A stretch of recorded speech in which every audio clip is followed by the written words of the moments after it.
Voilà, nous sommes à l'île de Pes. Ndeka a annoncé Kibino, le bâtisseur, dirigé par Fils Moukoko. Basangani na réunion de l'eau et puis ils sont dit qu'il faut pas qu'il devienne à permanence pour que ça va problème aux unions suézoliques. Mais comme il y a la permanence, c'est gaz et pandi en tout cas même ngawa a été mais combattre bazo continuer car après va bien aussi la tête maman problème à moi ça ni ça il faut que nous na permanence faut que nous installer n'engagez jamais kabunda ni qui comme ça il faut que nous installer il faut que il dépasse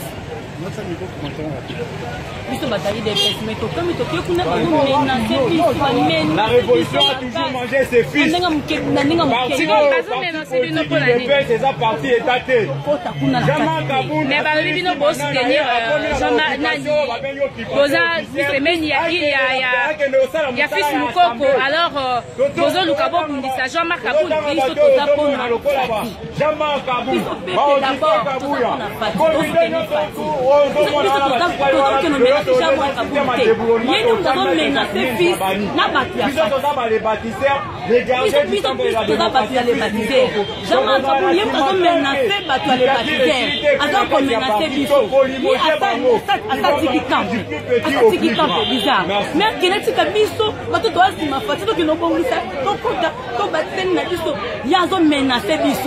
Ok, merci beaucoup maman. La combattant est bon, franchement, bazo continuer kokende. Voilà. Bazo continuer kokende. Donc le combat des Amakasi. Combat des Amakasi. Donc tu éviter pourquoi IDPS est divisé. Pourquoi combat na IDPS? Pourquoi?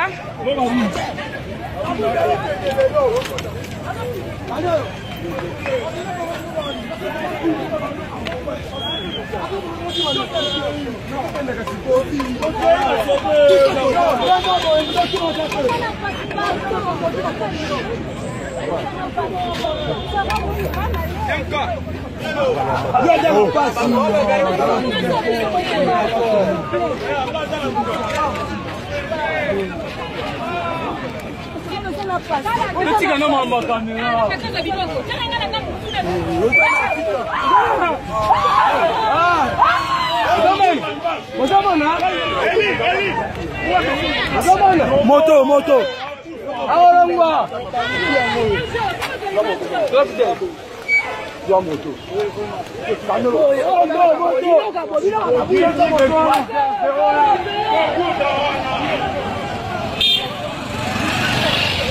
Donc Ben Dabika na IDPS awa 10e rue eza vraiment ya koyinda donc bitumba penza ya makasi alors rando éviter masasi bandi ko beta voilà na masasi lo beta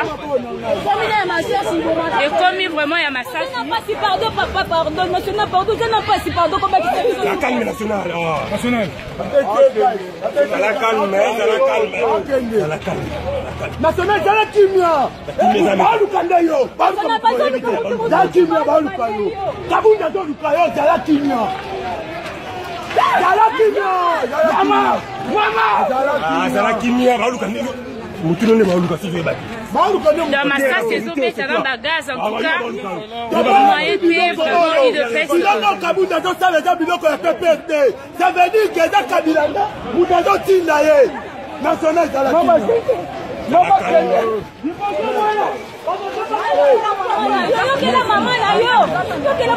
national balukaka yo toza na posa na yo bokabu nazoluka nde yo mpo mona badeso to baboma yo nayebi so infecte ezala kimia national ezala kimia te eza nini Donc, depuis il y a le lot. Donc, déboulonner Kabundi, le lot.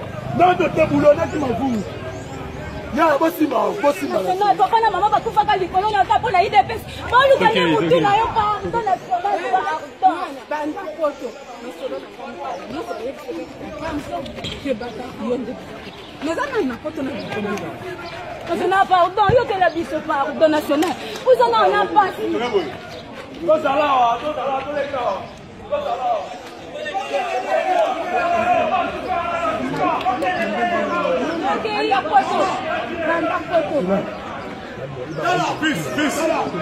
Kabundi, après ça, bon, nous canons, yo, Babumayo. Tala Kimia, Kabundi a passé comme s'il bongo. Voyez, nous demandons des kilos. Au bima, on verra le Babumayo. Adam a passé comme il bongo, Mayo.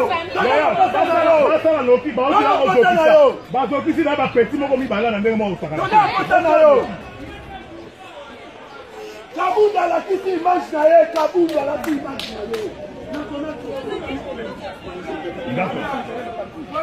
Il rêve 5 ans. Il rêve 5 ans, il n'en aura pas. Nous, c'est le respect des textes. Nous sommes des Tshisekedi. Et nous avons perdu toute notre jeunesse pour le combat de la liberté et le combat des droits de l'homme et le combat du respect des textes comme Tshisekedi ou Moulumba, que nous avons toujours pleuré et nous continuons à pleurer. M. Kabound est arrivé à sa fin. Nous allons les déloger. Nous allons les déloger dans les 48 heures.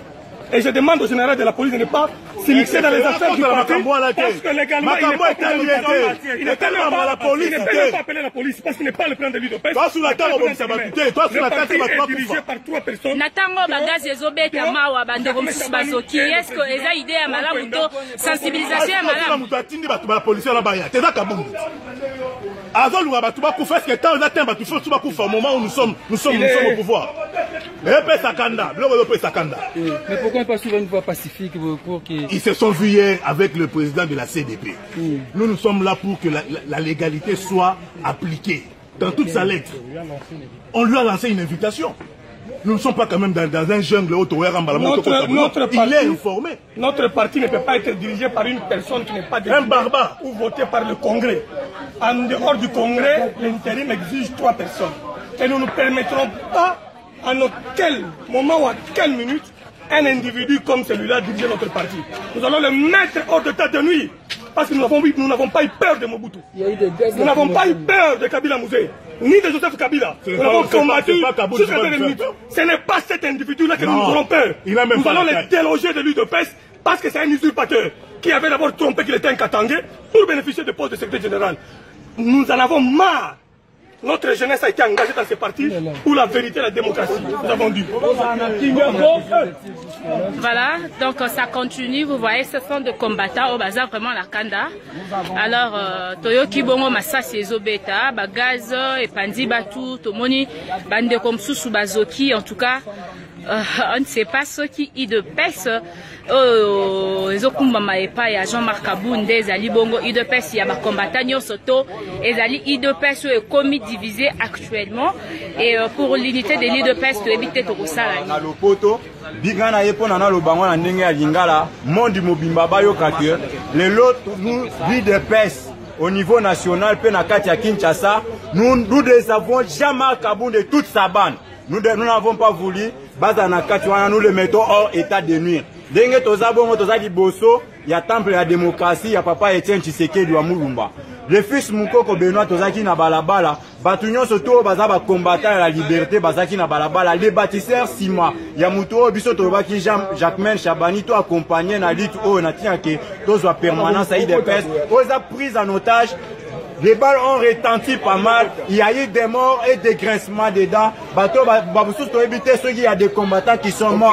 Tobundeli mingi démocratie, le long à état de droit, Batouba Banakokufa, Bamasasi et Betama. Yango wana tobana ikoloba Jean-Marc Kabound a une mission au sein du parti, ya ko diviser parti pe ko boma ba combattant. Biso tobi na kati ya lelo bako kende. Merci chef, qu'est-ce qu'on peut faire maintenant pour relancer ce mouvement? Biso tobengi batu nyonso tous Sima ya les bâtisseurs. Tolobi Jean-Marc Kabound a kozala hors état de nuit dans 2 heures. Tolobi ti toko kisango. 0 heure ce n'est pas loin. jusqu'à 0h, nous allons faire un non-événement. Merci, nous vous remercions. Nous passons à la deuxième personne, s'il vous plaît. Papa, Natango, au niveau I2PS, Makambango, déjà division, nous sommes ici unis derrière son excellence Félix Antoine Tshilombo Tshisekedi, qui est dans sa nouvelle vision de déboulonner le système dictatorial en République démocratique du Congo. Yangwana biso tolobaki déboulonnement et kobanda car à un niveau à état menandenge ya parti il faut tout déboulonner anti-valeur. Jean-Marc Kaboun d'ailleurs, ce monsieur que vous voyez là, c'est un D6 qui n'a pas un niveau, qui n'a pas un bagage intellectuel. Mouto Bozo Monawana, Atanga Nayete, c'est un voyou qui a trompé au nom. Il y a posture, il y a Katangé pour avoir poste, il y a secrétaire général. Et puis, il y a Bamakambo et Komamate, Nana Ninakati a statut Nabiso. Jean-Marc Kaboun a vu un otage parti. Nous dénonçons Augustin Kabouya est derrière ces mafieux. Augustin Kabouya, Jean-Marc Kaboun, Bazana Kati. Donc, au CPNangote, président de la République doit s'impliquer dans cette affaire pour que, dans un délai de 2 jours, 48 heures que nous donnons au chef de l'État et à toutes les usurpateurs, j'ai dit. Merci beaucoup.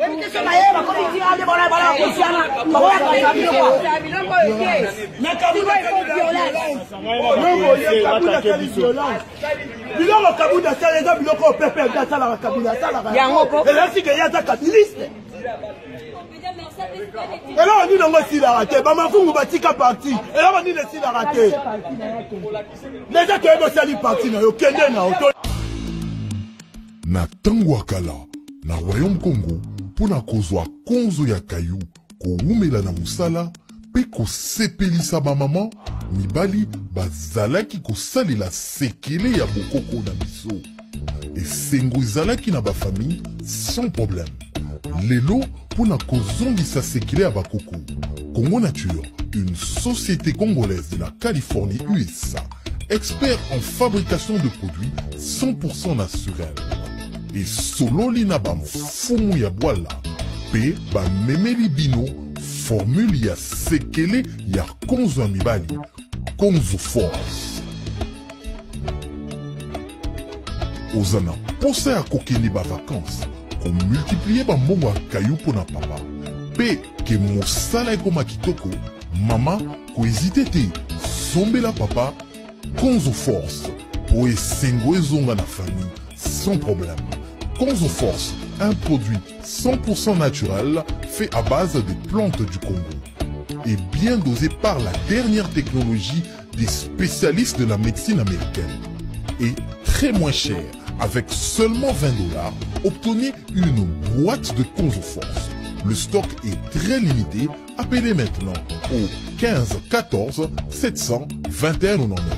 Livraison très facile partout au monde. Konzo Force. Sekele ya konzo ya mibali, banda ba koko na biso.